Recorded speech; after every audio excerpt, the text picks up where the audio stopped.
नमस्कार दोस्तों, स्वागत है आपका हमारे चैनल बीटीओ क्लासेस के एक और नई वीडियो में। दोस्तों, आज के इस वीडियो में हम माइक्रोसॉफ्ट वर्ड के होम टैब में मौजूद पैराग्राफ ग्रुप के सभी टूल्स को एक-एक करके विस्तार से समझेंगे। ये टूल्स आपके डॉक्यूमेंट को प्रोफेशनल तरीके से लिखने और सजाने में बहुत मदद करते हैं। तो चलिए वीडियो को शुरू करते हैं। दोस्तों, पैराग्राफ ग्रुप के अंदर आपको सबसे पहले बुलेट टूल मिलता है, जिसका इस्तेमाल तब किया जाता है जब हमें किसी लिस्ट को पॉइंट्स में लिखना होता है, जैसे शॉपिंग लिस्ट या किसी टॉपिक के की पॉइंट्स। यदि आप चाहते हैं कि बुलेट के स्टाइल को चेंज किया जाए, तो आप बुलेट के ड्रॉप बटन पर क्लिक करके वहां से आप इसके स्टाइल को चेंज कर सकते हैं। अगला टूल है नंबरिंग टूल। दोस्तों, अगर आपको अपनी लिस्ट को 1 2 3 या ABC जैसे नंबरिंग में लिखना है, तो हम वहां पे नंबरिंग टूल का इस्तेमाल करते हैं। ये बिल्कुल आपको बुलेट टूल की तरह ही दिखेगा, बट वहाँ पे बुलेट में जो आपका है वो सर्कल या डॉटेड ऐसा कुछ करके पॉइंट्स आते हैं, जबकि नंबरिंग का जब हम यूज़ करेंगे तो वहाँ पे आपको 1 2 3 ABC ऐसे करके दिखेगा। अगला टूल है मल्टी लेवल लिस्ट। इसका इस्तेमाल तब किया जाता है जब आपकी लिस्ट के अंदर सब पॉइंट्स हों, जैसे चैप्टर, सेक्शन, सबसेक्शन, इस तरह से, यानी एक पॉइंट के अंदर दूसरा पॉइंट, दूसरे पॉइंट के अंदर तीसरा पॉइंट। तब हम मल्टी लेवल लिस्ट का यूज़ करते हैं। उसके बाद वाला टूल है इंक्रीज इंडेंट टूल। दोस्तों, इसका इस्तेमाल करने पर टेक्स्ट थोड़ा अंदर की तरफ यानी राइट साइड में चला जाता है। यह मल्टी लेवल लिस्ट या सब पॉइंट्स लिखते समय बहुत काम आता है। अगला है शॉर्ट टूल। शॉर्ट टूल का इस्तेमाल पैराग्राफ्स या लिस्ट को अल्फाबेटिकल या न्यूमेरिकल ऑर्डर में लगाने के लिए किया जाता है। जैसे मान लीजिए आपने फ्रूट्स के नाम लिखे हैं, जैसे मैंगो, एप्पल, गुआवा, बनाना, पपाया इत्यादि। अब आप इनको सेलेक्ट करके जैसे ही शॉर्ट पे क्लिक करते हैं, तो ये आपके A to Z के फॉर्म में आ जाएंगे। यानी पहले जो A से होगा स्टार्ट वो आ जाएगा, उसके बाद B से जो होगा, फिर C से, D से, ऐसे करके एक ऑर्डर में आ जाएगा। और वहीं अगर आप Z to H चूज करते हैं तो पहले Z वाला आएगा, फिर Y वाला आएगा, फिर X वाला आएगा, इस तरह से, यानी उल्टा आएगा। अगला टूल है शो हाइड टूल। दोस्तों, इस बटन पर क्लिक करने से आपको फॉर्मेटिंग सिंबल्स जैसे स्पेस, इंटर, टैब इत्यादि दिखाई देने लगते हैं। ये सिंबल्स प्रिंट में नहीं आते, सिर्फ एडिटिंग में मदद करते हैं। इसके बाद है अलाइन टेक्स्ट। दोस्तों, पैराग्राफ ग्रुप में 4 अलाइनमेंट ऑप्शन होते हैं। अलाइन लेफ्ट, जब आप इसको चूज करते हैं तो टेक्स्ट आपका बाएं किनारे से शुरू होता है। दूसरा है सेंटर।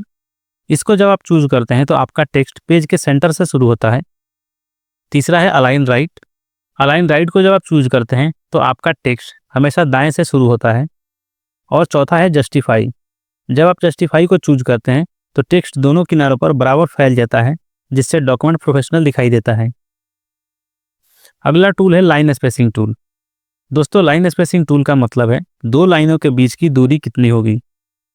आप इसे सिंगल, 1.5, डबल या कस्टम सेट कर सकते हैं। ये पढ़ने में आसानी और प्रेजेंटेशन को आकर्षक बनाता है। अगला टूल है शेडिंग टूल। दोस्तों, इस टूल का इस्तेमाल पैराग्राफ या सेलेक्टेड टेक्स्ट के पीछे कलर फिल करने के लिए किया जाता है, जिससे टेक्स्ट हाईलाइट हो जाता है। पैराग्राफ ग्रुप का आखिरी टूल है बॉर्डर। दोस्तों, बॉर्डर से आप किसी पैराग्राफ या टेक्स्ट के चारों ओर लाइन बना सकते हैं, जैसे top border, bottom border, left border, right border या ऑल बॉर्डर्स। यह हेडिंग और टेबल्स को अलग दिखाने में बहुत उपयोगी होता है। तो चलिए अब हम इन सारी चीज़ों को प्रैक्टिकल करके देखते हैं कि आखिर हम इसको अपने प्रोजेक्ट में कैसे यूज़ करते हैं। यहाँ पे मैंने MS वर्ड को ओपन कर लिया है, जिसमें आपको होम टैब के अंदर यहाँ पे पैराग्राफ ग्रुप दिख जाएगा। इस पैराग्राफ ग्रुप के अंदर आपको सबसे पहले दिखता है बुलेट टूल। बुलेट टूल को यूज़ करने के लिए हम यहाँ पे कुछ कंटेंट लिखते हैं पहले, जैसे फ्रूट्स के नेम लिखते हैं, मैंगो, MANGO, एप्पल, बनाना, पपाया, GUAVA, गुआवा। ये हमने कुछ फ्रूट्स के नेम लिखे हैं।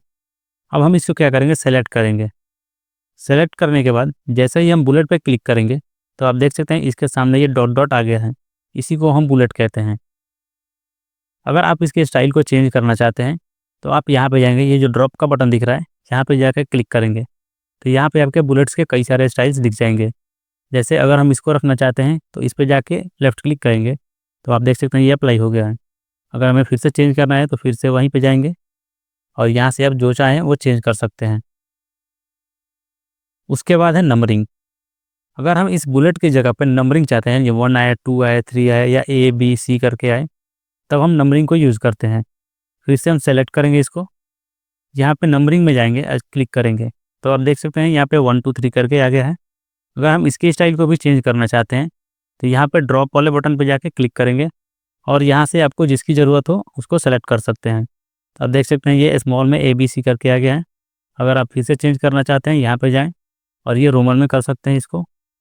तो इसमें काफ़ी सारे स्टाइल्स दिए गए हैं जिसको आप यूज़ कर सकते हैं। उसके बाद है मल्टी लेवल लिस्ट।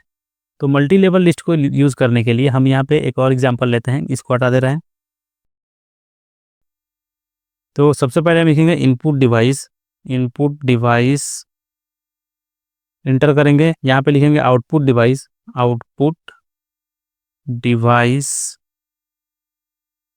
2 ही रहने देते हैं, 2 इसको आप सेलेक्ट करेंगे। सेलेक्ट करने के बाद मल्टी लेवल लिस्ट पे जाके क्लिक करेंगे तो आपको ये वाला विंडो दिख जाएगा। यहाँ से आप जिस भी स्टाइल को चूज़ करना चाहते हैं आप कर सकते हैं। तो मैं इसको चूज़ कर रहा हूँ, तो ये कुछ इस प्रकार से दिखेगा। अब यहाँ पे आप बोलेंगे कि ये तो नंबरिंग की तरह दिख रहा है, तो यहाँ पे आप क्या करेंगे, यहाँ पे आएंगे, इंटर प्रेस करेंगे और उसके बाद टैब प्रेस करेंगे। तो आप देख सकते हैं इनपुट डिवाइस के अंदर एक सब मेन्यू बनने के लिए अब रेडी है। तो यहाँ पे हम लिख रहे हैं कीबोर्ड, यहाँ पे लिख दिया हमने माउस, फिर मैंने लिख दिया स्कैनर, SCANNER स्कैनर। वहीं अगर आउटपुट डिवाइस में आए तो आउटपुट डिवाइस में हम इंटर प्रेस करने के बाद टैब प्रेस करेंगे तो ये देख सकते हैं 2.1 करके आ गया है। अब यहाँ पे हम लिख दे रहे हैं मॉनिटर, यहाँ पे लिख दिया प्रिंटर, स्कैनर तो इनपुट आ जाएगा, स्पीकर। तो आप देख सकते हैं एक के अंदर दूसरा, अगर हम इसके अंदर भी यानी कीबोर्ड के अंदर कुछ पॉइंट बनाना चाहते हैं तो फिर से इंटर करेंगे और टैब प्रेस करेंगे। तब कीबोर्ड के अंदर आप पॉइंट्स को लिख सकते हैं। उसी प्रकार से अगर हम चाहते हैं माउस के अंदर लिखने के लिए तो माउस के बाद इंटर प्रेस करेंगे और टैब प्रेस कर देंगे। तो आप देख सकते हैं इस प्रकार से हम इसके हायरार्की को यूज़ कर सकते हैं। तो मल्टी लेवल लिस्ट क्या करता है, एक पॉइंट के अंदर दूसरा पॉइंट, दूसरे पॉइंट के अंदर तीसरा पॉइंट को लिखने के लिए यूज़ किया जाता है। आई होप आपको अब तक बुलेट, नंबरिंग और मल्टी लेवल लिस्ट समझ में आ गया है। उसके बाद है डिक्रीज इंडेंट और इंक्रीज इंडेंट। तो इसके लिए भी हम एक अलग एग्जांपल लेंगे, जिसके लिए हम यहाँ पे नीचे आएंगे। नीचे आने के बाद आई होप आपको क्लियर दिख रहा होगा, जूम कर लेते हैं थोड़ा सा। यहाँ पे आके हम लिखेंगे इक्वल RAND ब्रैकेट और इंटर प्रेस करेंगे। तो यहाँ पे हमें कुछ डमी टेक्स्ट मिल गया जो कि उस वाले शॉर्टकट से हम लाए हैं। अब यहाँ पे हम क्या करते हैं, इसको सेलेक्ट करते हैं, इस वाले पैराग्राफ को, और यहाँ पे जाके ये डिक्रीज इंडेंट पे क्लिक करते हैं। डिक्रीज इंडेंट यहाँ पे काम नहीं कर रहा है क्योंकि हमारा टेक्स्ट पहले ही मार्जिन से चिपका हुआ है। पहले हम अगर इंक्रीज़ को यूज़ कर लें, यानी इंक्रीज़ को जैसे ही हम यूज़ करेंगे तो आप देख सकते हैं टेक्स्ट हमारा इतना आगे चला गया है, यानी राइट साइड में चला गया है। वहीं अगर हम डिक्रीज इंडेंट को यूज़ करते हैं तो हमारा टेक्स्ट जो है वो लेफ्ट साइड को जाता है। जैसे हमने ये टेक्स्ट को सेलेक्ट किया हुआ है, अब यहाँ पे जैसे हम डिक्रीज़ को यूज़ करेंगे तो आप देख सकते हैं हमारा टेक्स्ट लेफ्ट साइड में चला गया है। तो डिक्रीज़ का काम होता है लेफ्ट साइड में ले जाने का और इंक्रीज़ का काम होता है राइट साइड में ले जाने का। उसके बाद आपको मिलेगा सॉर्ट। तो सॉर्ट को यूज़ करते हैं हम A to Z या Z to Z लिखने के लिए। जहाँ पर मैं एग्जांपल लिखता हूँ, जैसे कुछ फ्रूट्स के नाम लिखता हूँ, मैंगो, पपाया, एप्पल, बनाना, गुआवा। ये मैंने कुछ फ्रूट्स के नाम लिखा है। अब इसको हम सेलेक्ट करेंगे, यानी पहले मैंगो है यानी M से स्टार्ट हुआ है, ये P से स्टार्ट हुआ है, A से स्टार्ट हुआ है, B से स्टार्ट हुआ है, G से स्टार्ट हुआ है। तो सॉर्ट क्या करता है, पहले A वाले को कर देगा, फिर B वाले को कर देगा, फिर अगर C वाला है तो C को कर देगा, D है तो D को कर देगा। तो जैसे ही हम इसको सेलेक्ट करेंगे, सेलेक्ट करने के बाद यहाँ पे हम आएंगे सॉर्ट में। सॉर्ट पे क्लिक करते ही ये देख सकते हैं आप, sort by paragraph type text, ascending या डिसेंडिंग। तो यहाँ पे असेंडिंग सेलेक्टेड है, तो जैसे ही ओके करेंगे तो आप देख सकते हैं कि एप्पल, फिर बी बनाना, गुआवा, मैंगो, पपाया, यानी असेंडिंग, यानी ए टू जेड इसने कर दिया है। पहले ए वाला है तो ए, उसके बाद बी आता है, बी के बाद C D E F G, F नहीं है, बी के बाद वाले सारे नहीं है, जी है एक ही बार, तो जी, फिर एम पी, यानी ए टू जेड के ऑर्डर में इसने इसको अरेंज कर दिया है। वहीं अगर हम इसको यहाँ पे जा करके डिसेंडिंग को सेलेक्ट कर दें तो ये उल्टा कर देगा, पहले पी वाला आ जाएगा, फिर एम जी बी और लास्ट में एप्पल। ओके करते हैं। अब देख सकते हैं पपाया पहले हो गया, मैंगो आ गया, गुआवा हो गया, बनाना हो गया, फिर एप्पल हो गया। तो अभी ये Z2A के फॉर्म में आ गया है। तो सॉर्ट का काम यही होता है, A to Z या Z2A करने का काम आता है। इसको हम असेंडिंग में कर दे रहे हैं, ओके करते हैं। अब ये A to Z के फॉर्म में हो गया है। उसके बाद है शो एंड हाइड टूल। इसका काम है आपके प्रोजेक्ट में जहाँ भी आपने इंटर प्रेस किया हुआ है, शिफ्ट प्रेस किया हुआ है, उसको लोकेट करेगा ये कि आपने कहाँ कहाँ पे इंटर को यूज़ किया हुआ है। जैसे मैंने यहाँ पे एप्पल लिखने के बाद इंटर किया था, बनाना लिखने के बाद इंटर किया था, गुआवा के बाद इंटर किया था, यहाँ पर स्पेस को लेने के लिए भी इंटर प्रेस किया है। तो जैसे ही हम यहाँ पे इस पर क्लिक करेंगे तो आप देख सकते हैं जहाँ जहाँ पे इंटर प्रेस किया गया है वहाँ पे ये सिंबल आ गया है, ये वाला सिंबल। ये आपको प्रिंट में नहीं दिखता है लेकिन यहाँ पे आपके प्रोजेक्ट में ज़रूर दिखेगा, तो इसको हटा लेते हैं। अब यहाँ पे आपको नीचे में दिखेगा 4 अलाइनमेंट ऑप्शन, जिसमें पहला है लेफ्ट अलाइन, दूसरा है सेंटर, तीसरा है राइट अलाइन और चौथा है जस्टिफाई। तो इसको समझने के लिए हम यहाँ पे इसको सेलेक्ट करते हैं। ये बाय डिफ़ॉल्ट अभी लेफ्ट अलाइन में है, इसलिए यहाँ पे लेफ्ट वाला आपको दिखेगा कि एक्टिव है। जैसे ही हम यहाँ पे सेंटर पे क्लिक करते हैं तो आप देख सकते हैं हमारा जो टेक्स्ट है वो सेंटर में आ गया है। उसके बाद है आपका राइट अलाइन। जैसे ही हम राइट पे क्लिक करते हैं तब हमारा टेक्स्ट राइट में चला जाता है, और यदि हम जस्टिफाई पे क्लिक करते हैं तो ये जस्टिफाई यानी लेफ्ट और राइट दोनों के मार्जिन में चिपका हुआ होता है। बट यहाँ पे जो आपका टेक्स्ट है वो छोटा है, इसलिए यहाँ पे राइट पे नहीं चिपकेगा। इसको जस्टिफाई को समझने के लिए हम इस वाले टेक्स्ट को लेते हैं। जैसे यहाँ पे अगर हम इसको सेलेक्ट करें और सेलेक्ट करने के बाद जस्टिफाई पे क्लिक करें तो आप देख सकते हैं ये जो पीछे का गैप था वो ऑटोमेटिक क्लियर हो चुका है। जैसे अगर फिर से हम यहाँ पे देखें तो यहाँ पे आप देखें बाई के बाद इतना स्पेस है, फिर यहाँ दी के बाद इतना स्पेस है। तो इसको हम सेलेक्ट करते हैं। सेलेक्ट करने के बाद जैसे ही जस्टिफाई पे हम क्लिक करेंगे तो आप देख सकते हैं इसको फिल कर लिया इसने। पहले ये कुछ इस तरह से दिख रहा था, अभी ये इस तरह से हो गया है। यानी जस्टिफाई क्या कर रहा है, कंटेंट को आपके स्ट्रेच करके दोनों साइड लेफ्ट और राइट से आप फिल कर देता है। तो आई होप आपको अलाइनमेंट समझ में आ गया है। आई होप आपको टेक्स्ट अलाइनमेंट समझ में आ गया है। यदि आप लेफ्ट को चूज करेंगे तो आपका टेक्स्ट लेफ्ट में आ जाएगा, यदि सेंटर को चूज करते हैं तो सेंटर में, राइट को चूज करते हैं तो राइट में, और यदि जस्टिफाई को चूज करेंगे तो आपका जो कंटेंट है वो लेफ्ट और राइट दोनों साइड से चिपका हुआ दिखेगा। अगला टूल है यहाँ पे आपका line spacing tool. Line spacing क्या करता है, आपके कंटेंट में यानी आपके जो प्रोजेक्ट हैं उसमें 2 लाइनों के बीच की दूरी को स्पेसिफाई करता है। जैसे हमने ये टेक्स्ट को सेलेक्ट किया हुआ है, यहाँ पे जाके इस पर क्लिक करेंगे और यहाँ से आप इसके डिस्टेंस को चूज कर सकते हैं। 1 जो होता है इसका डिफ़ॉल्ट वैल्यू होता है। यदि हम 1.15 कर दें तो आप देख सकते हैं इसके बीच की दूरी थोड़ी सी बढ़ चुकी है। अगर हम फिर से जाके यहाँ पर 2.5 कर दें तो आप देख सकते हैं इन 2 लाइनों के बीच की दूरी काफ़ी ज़्यादा बढ़ चुकी है। तो लाइन स्पेसिंग क्या करता है, 2 लाइनों के बीच की दूरी को बढ़ाता है या फिर आप उसको कम कर सकते हैं।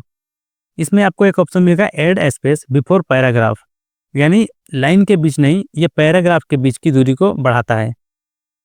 जैसे अगर हम इसको डिफ़ॉल्ट कर दें, 1 कर दें तो ये डिफ़ॉल्ट हो गया। फिर से हम इसको सेलेक्ट करेंगे, सेलेक्ट करने के बाद यहाँ पे लाइन स्पेसिंग में जाएंगे और ऐड स्पेस बिफोर पैराग्राफ पे क्लिक करेंगे तो आप देख सकते हैं यहाँ पे जो गैप है वो थोड़ा सा बढ़ चुका है। जैसे पहले अगर उस देखें तो ये इस तरह का था, अभी ये थोड़ा सा बढ़ के इस तरह से हो गया है। इसी में आपको नीचे मिलेगा रिमूव स्पेस आफ्टर पैराग्राफ, यानी पैराग्राफ के बाद जो स्पेस है उसको रिमूव कर देगा ये। जैसे ही इस पर क्लिक करेंगे तो आप देख सकते हैं नीचे से जो थोड़ा सा स्पेस लिया हुआ था इसने उसको हटा दिया है। यहाँ पे आपको शायद नहीं दिख रहा है, अगर हम इसको कंट्रोल जेड करें यहाँ से तो आप देख सकते हैं नीचे जो ये स्पेस है वो थोड़ा सा बढ़ गया है। अगला टूल है शेडिंग टूल। शेडिंग टूल का यूज़ हम टेक्स्ट को हाईलाइट करने के लिए करते हैं। इसके लिए आपको टेक्स्ट को सेलेक्ट करना होता है। सेलेक्ट करने के बाद यहाँ पे जाके आपको शेडिंग टूल पे जैसे ही प्रेस करेंगे तो जो कलर आपने सेलेक्ट किया होगा वो यहाँ पे बैकग्राउंड में लग जाएगा इसके, जो कि होम टैब के टेक्स्ट हाईलाइट कलर की तरह ही दिखता है। अगला टूल है बॉर्डर टूल। बॉर्डर टूल का काम होता है आपके द्वारा सेलेक्ट किए गए टेक्स्ट के ऊपर, नीचे, दाएं, बाएं या चारों तरफ बॉर्डर को अप्लाई करना। जैसे हम यहाँ पे चाहें इसी कंटेंट को हम सेलेक्ट करते हैं फिर से। सेलेक्ट करने के बाद यहाँ पे बॉर्डर पे जाके क्लिक करेंगे। तो चूंकि यहाँ पे हमने अभी डिफ़ॉल्ट में ये बॉर्डर बटन सेलेक्ट है, तो यहाँ पे आप देख सकते हैं इस पैराग्राफ के नीचे आपको एक ब्लैक कलर का लाइन दिख रहा है, जो कि इसका बॉर्डर बॉटम है। अगर हम इसको सेलेक्ट कर लें, सेलेक्ट करने के बाद यहाँ से इस ड्रॉप बटन पे क्लिक करें और यहाँ पे बॉर्डर ऑल कर दें। ऑल बॉर्डर्स पे क्लिक करेंगे तो ये चारों तरफ से बॉर्डर आ जाएगा। आप देख सकते हैं ये बॉर्डर आपको चारों तरफ दिखाई देगा। इसको अच्छे से देखने के लिए हम इसको सेलेक्ट करेंगे और ये कलर को हटा देंगे। कलर को हटाएंगे तो आपको दिख रहा होगा कि यहाँ पे हमारे टेक्स्ट के चारों तरफ एक बॉर्डर लग चुका है। तो बॉर्डर का काम ही होता है किसी स्पेसिफाइड एरिया के चारों तरफ या ऊपर नीचे दाएं बाएं एक बॉर्डर को लगा देना। तो इसी के साथ हमारा पैराग्राफ प्रूफ भी समाप्त होता है। दोस्तों, इस वीडियो में हमने माइक्रोसॉफ्ट वर्ड के होम टैब में मौजूद पैराग्राफ ग्रुप के सभी टूल्स जैसे bullets, numbering, multi level list, indentation, short, show hide, alignment, line, spacing, shading और बॉर्डर्स को अच्छे से समझा है। अगर आपको यह वीडियो हेल्पफुल लगी हो तो प्लीज़ इसे लाइक और शेयर ज़रूर करें और हमारे चैनल को सब्सक्राइब करना ना भूलें। तो चलिए मिलते हैं अगली वीडियो में।